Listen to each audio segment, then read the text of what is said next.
మీ సినిమాల్లో ఏంటంటే చాలా కంటెంపరరీ డైలాగ్స్ గానీ, ఇప్పుడు సోషల్ మీడియాలో అయన్నీ జరిగాయి. అన్నీ బాగా అబ్జర్వ్ చేసి యూత్ ఏం వాడుతున్నారో, ఎలా ఈ మీమ్స్, గీమ్స్, రీల్స్ ఇయన్నీ బాగా అబ్జర్వ్ చేసి రాసినట్టు ఉంటది.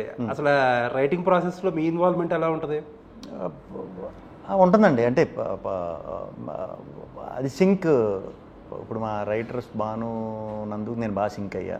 వాళ్ళ కామెడీ ఒక 90% ఉందనుకుంటే, అంటే ఇప్పుడు ఒక సినిమాలో ఉందనుకోండి టచ్, రైటర్ తెచ్చాడు అనుకోవచ్చు. ఇంకో సినిమాలో రైటర్లో డైరెక్టర్లో ఏదో వేసారు అనుకోవచ్చు. బట్ కన్సిస్టెంట్ గా ఒక ఫ్లేవర్ మీ దాంట్లో సినిమాల్లో మెయింటైన్ అవుతూ ఉంటుంది. అవునవునవును. సో ఆబ్వియస్లీ మీ ఇన్వాల్వ్మెంట్ ఎంత కొంత అది ఒక్కొక్కసారి ఎలా అంటే అండి, ఈ సినిమాకి వచ్చేసరికి నేను క్యారెక్టర్లోకి ఈజీగా పట్టుకెళ్ళిపోవాలంటే 4-5 సీన్లు వేయకుండా డైరెక్ట్ ఈడి మాటలతోనే, ఈడు చేసే శాస్త్రలతోనే, ఈడు యూజ్ చేసే పదాలతోనే ఓకే ఈడ అనిపించేయచ్చు సింపుల్గా.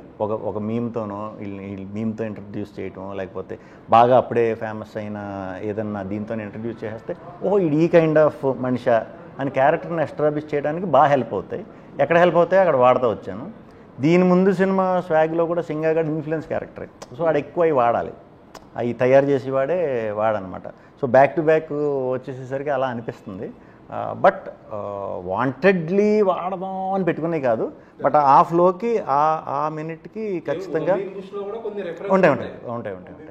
చాలా ఉంటాయి. ఓంబీం బుషే ఫస్ట్ అండి. అందుకే అది నో లాజిక్ ఓన్లీ మ్యాజిక్ అని పెట్టి ఓన్లీ ఎంటర్టైన్ చేద్దామని చేసిన సినిమా అండి. అది కూడా అంటే మేము మొదలెట్టినప్పుడు అలా అనుకోలేదు, ఆ సినిమాని అలా డీల్ చేద్దామని అనుకోలేదు. కాకపోతే అది కొంచెం వేరే డైరెక్షన్లో వెళ్ళిపోతుంది. ఒకసారి ఆర్టిస్టులు అందరూ వచ్చిన తర్వాత దాన్ని తీయటం మొదలుపెట్టిన తర్వాత మనం బుక్లో ఉన్నదానికి చూసేదానికి అది చాలా బాగుంది.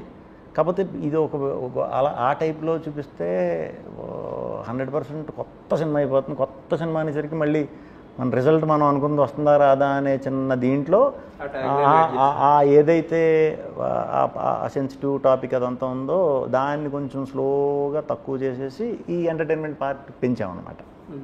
సో అది మేకింగ్ ప్రాసెస్లో మారింది అది అలాగా.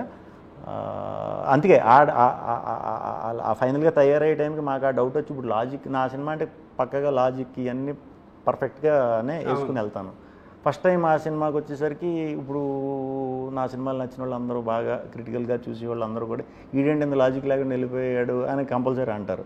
బట్ అందుకే దానికి ప్రిపరేషన్ కరెక్ట్గా చేసి కుదిరిందండి. అంటే నో లాజిక్ ఓన్లీ మ్యాజిక్ అనే దీంతో ఎంటర్టైన్మెంట్ కోసం తీసింది అని బాగా ప్రిపేర్ చేసి వదిలేము ఆ సినిమా. సో సోషల్ మీడియాలో శ్రీ విష్ణు ఉన్నారో లేదో అన్నట్టు ఉంటుంది. బట్ చాలా అప్డేటెడ్గా ఉంటారు. నాకు తెలిసిన అందరు హీరోల కంటే చాలా అప్డేటెడ్గా ఉంటారు. ఏంటి ఫేక్ అకౌంట్లతో అటు ఇటు చీకట్లో ముసుకేసుకు తిరుగుతూ ఉంటారా? లేదు, నా అకౌంట్లు ఉంటాయి. అంటే నేను ఈ పోస్ట్లో అన్నీ ఎక్కువ వేయను, కానీ చూస్తూ ఉంటాను. ఓకే, మీ అకౌంట్ నుంచి అప్పుడు మీ అకౌంట్ నుంచి ఆబ్వియస్గా అన్ని ఫాలో అయ్యి అందరినీ ఫాలో అయ్యి అన్ని గ్రాస్ప్ చేయలేరు కదా. సో ఏంటి సీక్రెట్ అకౌంట్లతో ఈ ఫేక్ అకౌంట్లతో అలా చూస్తూ ఉంటారా అందరమే? లేదు అసలు అలా చూడొచ్చని కూడా నాకు తెలియదు. నేను అంత వీక్. బట్ నాకు ట్విట్టర్ అయితే ఏంటి, ఇన్స్టా అయితే ఏంటి చూడటం వచ్చు, నెత్తుకోవటం వచ్చు. అంతే. నేను పోస్ట్ చేయను, బట్ చూస్తూ ఉంటా. రోజుకి ఎన్ని గంటలు చూస్తూ ఉంటారు ఫోన్ ఈ సోషల్ మీడియా? అది లేదండి, ఇంతకు ముందు అయితే పొద్దున్నే న్యూస్ పేపర్ చదివేవాళ్ళం. ఇదివరకు రోజుల్లో అలవాటు. ఫస్ట్ స్పోర్ట్స్ క్రికెట్ న్యూస్ చూడు, సినిమాల్లోకి వెళ్ళిపోయేవాడిని. అదే ఇంకా ఆ 2 పేజీలు చూసేవాళ్ళం. ఇప్పుడు ఏంటంటే పొద్దున్న లేచిన వెంటనే ఫోను, ట్విట్టర్ చూస్తే మెయిన్ న్యూస్ అలవాటు పడిపోయి ఉంటాం కదా, ఆ న్యూస్ కోసం చూస్తూ ఉంటాం. కొన్ని స్ట్రైక్ అవుతూ ఉంటాయి. ఓహో ఇదా ఇష్యూ అని తెలుసుకోవటం, మళ్ళీ షూట్కి వెళ్ళిపోవటం. అంతే. మళ్ళీ ఎప్పుడన్నా గ్యాప్ ఏదన్నా ఉందంటే ఈవినింగ్ టైంలో ఏమన్నా రీల్స్ చూస్తా, టైంపాస్. ఇప్పుడు కొన్ని సినిమాలు చాలా లైక్ చేసి, లవ్ చేసి, ప్రేమించేసి సినిమాలు తీస్తారు కదా. ఈ సోషల్ మీడియాలో ఈజీగా ఒక్కొక్క పని చేసేస్తూ ఉంటారు. ఎవరెవరు ఏంటర్ ఇలా తీసి అలా తీసి ఇలా చాలా తేలిగ్గా వేస్తారు. ఎలా ఉంటుంది రియాక్షన్? ఇప్పుడు కొత్తలో కొంచెం ఇలా అనేసారండి, భయం వేసి కంగారు ఇదంతా వచ్చేది అయ్యో అన్నట్టు. ఇప్పుడు అలవాటు అయిపోయిందండి, ఎవరి ఒపీనియన్లు వాళ్ళవి. బట్ మనం సినిమా చేసేటప్పుడు ఏంటంటే మనం విపరీతంగా దాన్ని ప్రేమించేస్తాం. మనదే అన్నప్పుడు ఒక అటాచ్మెంట్ ఉండిపోద్ది. ఒక 6-7 నెలలు అదే టీంతో అదే సినిమాతో తిరుగుతూ ఉంటాం కదా, చిన్న అటాచ్మెంట్ ఉంటుంది. జెన్యూన్గా బాగాలేదు చెప్పడం వరకు ఓకే. ఒక్కొక్కసారి మనం కొన్ని సినిమాలు చేసేటప్పుడు మనకే అర్థం అవుతాయి, కొన్ని మిస్ అవుతాయి. ఆ మిస్ అయ్యేవి కొన్ని మన బడ్జెట్ల వల్ల అవ్వచ్చు, లేకపోతే ఏదో ఇంటర్ఫియర్ వల్ల అవ్వచ్చు, కొన్ని మిస్ అవుతూ ఉంటాయి అన్నమాట. మనకి తెలుస్తాయి అవి.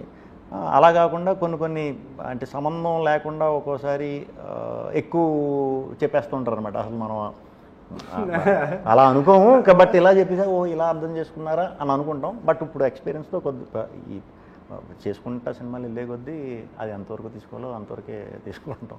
ఓకే. సో